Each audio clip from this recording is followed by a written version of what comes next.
pinaghandaan po namin tong Grand Finals. Kung irarang po namin yung sarili namin sa 1 to 7, Siyempre po 1. Kasi po 1 million, so 1. Top 1. at itatayo po namin ang bandera ng Bea Squad. Hindi po ako kinakabahan sa darating na Grand Final. Para sa sarili ko, kaya ko silang matawin. Kung i-rate ko yung performance ko, masasabi ko, para sa akin, sa sarili ko, 1. Kasi yung talent ko ay bibihira ang nakakagawa. Kung irarank ko ang sarili ko, from 1 to 7, syempre number 1. Kasi ginawa ko lahat para manalo. Bakbakan na! Ready ako pa sa mga anak ko para ma-amaze yung mga tao, mapakita ko yung aking talento. Kung ilarang ko sa aking sarili ko, 1. But 1, ito na ang aking performance level.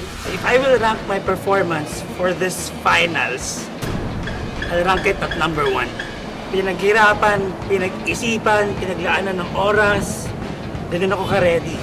Ready naman po, kahit medyo may maraming struggles na nangyayari dun sa rehearsals. Okay na po, ready po tayo. Kung i-rank ko po yung performance ko sa 1 to 7 is 5 siguro. Hindi ko pa alam pwede mangyari mamaya.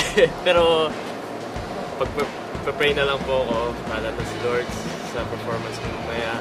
I know na gagawin naman niya ako siguro. Hindi kami nagpuyat at nagpagod para lang matalo. Tama! Kung irarank namin ang performance namin PID, Power Impact Dancers, syempre number 1! Yes!